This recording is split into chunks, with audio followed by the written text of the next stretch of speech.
Thanks for joining KARE 11 News Now. I'm Chris Arabsky. Happening right now, crews responding to a large grass fire in Corcoran. This is in the Northwest Metro. This is happening just north of Highway 55 there. You can see a lot of burned acreage right there. And this is a look from the scene from Sky 11. You can see there are a lot of emergency crews out there battling the flames. The good news is right now we don't see any smoke and flames. So it appears from the bird's eye view that this thing is put out, and it was going quickly, a lot of smoke, a lot of flames a short while ago, but from Sky 11 there, it looks to be good news that those flames are being put out. There were some businesses, a few buildings, you can see some sheds, etc. out there as emergency crews were responding promptly to put this thing out before it got out of control. The fire did go third alarm, and as I said, the fire crews were calling on the Minnesota DNR to help fight this thing. Good news is last night we saw a little bit of rain. It's been cool enough to get some frost or some dew out there, so the conditions are not out of control. But for now, I'll just say it appears that this fire is put out, and that is good news. We will keep you updated on the fire right here on KARE 11 Plus. New this afternoon, we're tracking major cuts to Health and Human Services Department. According to officials, about 10,000 full-time employees are being cut across health agencies. This is on top of the 10,000 employees that left voluntarily. That shrinks the workforce from about 82,000 people to 62,000. HHS says it's also consolidating from 28 to 15 divisions and closing half of its regional offices. Agency says the cuts will save about $2 billion a year. Meantime, federal cuts are hitting Minnesota. Minnesota Department of Health is actively working to figure out how to make up for $226 million that it is losing from the government. The money is from COVID-era grants that are being cut effective immediately. These grants funded programs and initiatives across the state, including free vaccine clinics and free transportation to medical appointments. Minnesota Department of Health says the cuts account for about 25% of their annual budget and could lead to layoffs for more than 200 employees. Super gut punch shock. This termination is effective immediately. We anticipate that it could be between 150 and over 200 team members. The action is very sudden, very surprising, and it does harm the health and well-being of Minnesotans. She also says some of these grants were slated to end later this year, some of them next year, but ending everything all at once creates what she says unnecessary chaos for her employees, and that they're still analyzing how these cuts will impact the state healthcare system. Happening right now in our nation's capital, lawmakers are holding a hearing on that deadly midair crash between an Army helicopter and an American Airlines jet in January that killed everyone on board both aircrafts. The NTSB already determining that the Army chopper was flying too high that night, possibly because of bad altitude data. The leader of the agency saying she was stunned to learn the FAA never saw a risk of choppers and planes colliding in that space, despite, get this, more than 15,000 close calls over a 3-year period. Also at that hearing, family of those killed in the crash. This is an important point that I want to emphasize. The NTSB doesn't regulate. We don't want to. The NTSB doesn't have enforcement authority. We don't want it. Why? Because our singular focus is on saving lives. And almost all of our safety recommendations we issue are dependent on voluntary action of the recipients. In other words, it's a true partnership on safety. It's left a gaping void, of course, especially for Rachel and my nephews. He's, not there. It just sends you kind of reeling. Another huge issue facing the airline industry right now, air traffic controllers. Nationwide, the FAA is short about 3,500 controllers. Right now, it's working on a plan to hire more controllers faster, but training takes a lot of time and there's a high washout rate at the academy.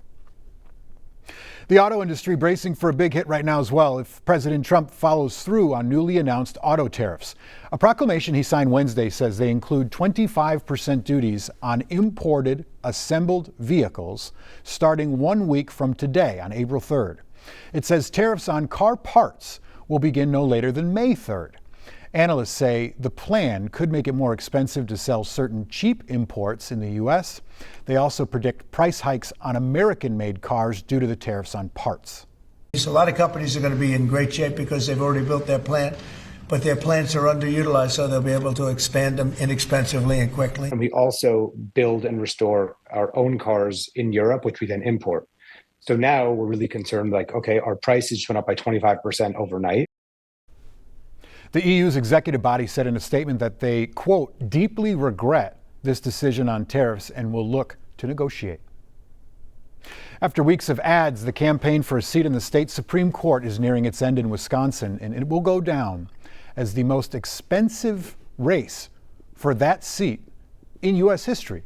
This election will determine the ideological balance of the Wisconsin Supreme Court, but as Danny Spiewak explains, it's also seen as an early test of the popularity of President Trump and Elon Musk, who spent millions to support the conservative candidate.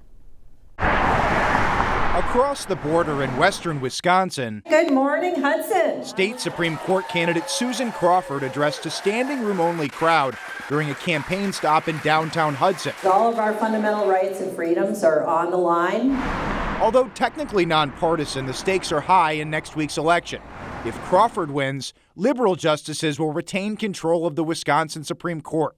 But if her opponent Brad Schimel wins, conservatives will flip the court, which could impact rulings on abortion rights, workers' rights, and the drawing of electoral maps.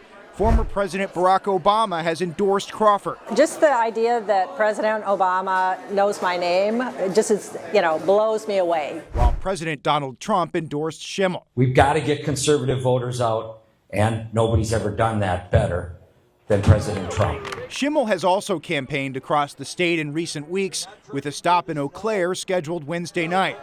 The former state attorney general says he's running to restore order on the court. Judges have to return to being objective, not being influenced by the nature of the party in front of them, but influenced by the law and the Constitution. Crawford has emphasized her experience as a prosecutor and as a private practice attorney, including her work defending Planned Parenthood. People are really excited about the race. They're also just really concerned and anxious about what they're seeing happen. Driven by donations to the state parties, this election is already the most expensive judicial race in U.S. history. Elon Musk's groups, along with other conservative organizations, have spent millions supporting Schimel's cause. I don't control their messaging. Neither does my opponent. We control the money that comes into our campaign. We control what messaging we do with that. Crawford has made Musk's involvement a focus. Elon Musk, folks. Turns out that's who we're fighting against. But her campaign has benefited from the contributions of Democratic billionaire donors George Soros and Illinois Governor J.B. Pritzker. Brad Schimel has said he didn't solicit support from Elon Musk. Did your campaign solicit support from George Soros or J.B. Pritzker or others? No, we didn't. And in fact, those contributions were made to the Wisconsin Democratic Party. The Democratic Party has been generous in transferring funds to my campaign. Danny Spiewak reporting there. Right now, an alert from Minnesota Attorney General Keith Ellison about your privacy if you've ever used the product 23andMe. A company recently filed for bankruptcy, and Ellison says if you use the service, you should consider deleting your data from the site. After the filing, it's not clear how the company will protect consumers' sensitive information.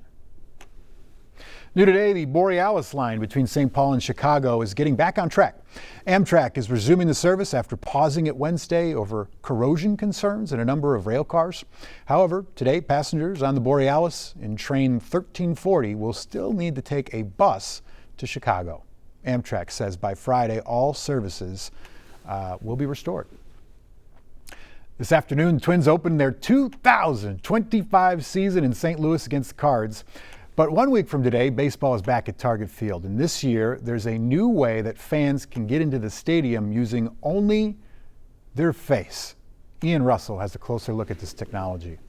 As the final touches wrap up to welcome you back here to Target Field, baseball begins again in the Twin Cities. Here for one of the very best days of the year The 2025 home opener. Fans will soon fill these seats as the Twins begin their 2025 season with new upgrades all around them, from the concourse to before they even walk inside. An experience that we believe begins right here at the gates. Starting this season, you'll see some new additions at gates around Target Field. Without stopping to get each individual ticket scanned. That includes these new go-ahead entry machines. The team had employees show us how it works. This is why we have test runs before opening day. Where all they had to do was walk past to get into the ballpark. Hi, Abby. Party of three? Oh, yes. You'll still need a ticket to get in, but your face becomes your ticket. Signing up took me less than 10 seconds on the MLB Ballpark app and worked immediately. Across the 7 MLB clubs that used it last season, it was 2.5 times faster than traditional entry. Carrie Zaremba with the MLB says the whole point of this is to speed things up and improve fan experience. If you have any concerns, fans can opt out at any time. And Zaremba says pictures are never stored. It's just tied to your account so they can recognize you and get you in. Groups can walk in together all at once as long as the person with the tickets is enrolled. Families and groups being able to walk in together, easy, seamlessly, and faster, definitely part of the solution. A new change for a new season, and one the team and the league hopes fans will see for themselves. And we know the fan experience, it's truly driveway to driveway, and that includes the gate, which is why we are implementing go-ahead entry to make that experience even better. You'll see these new ways to get in at 4 separate gates at Target Field this summer, and team officials tell me they'll evaluate those throughout the summer to see if they add more as the season goes on. At Target Field tonight, I'm Ian Russell, KARE 11 News. Russell got his face on that one. Hey, if you want to watch today's game, you can head to twins.tv. It's going to cost you about $20 a month, though. Comcast and Xfinity subscribers also have access for the same price. Pablo Lopez and the Twins take on Sonny Gray and the Cardinals today at 3:15. Right now is the time of year college seniors are thinking about graduation. All their hard work coming to this point where they'll go out into the world and get to work. Well, helping them along the way, commencement speaker at their graduation. And one recently announced speaker, well, he's turning some heads. University of Maryland just announced Kermit the Frog will give the speech this May. School officials say he'll offer words of encouragement and optimism as students begin their next chapters. The beloved Muppet actually has a long history with the school. Muppet's creator, Jim Henson, graduated from the school in 1960, and there's a bronze statue of Kermit on campus. Kermit is no stranger to commencement speeches. He gave one to the Southampton graduating class in 1996. Stick with us. We got more news and weather coming up after the break.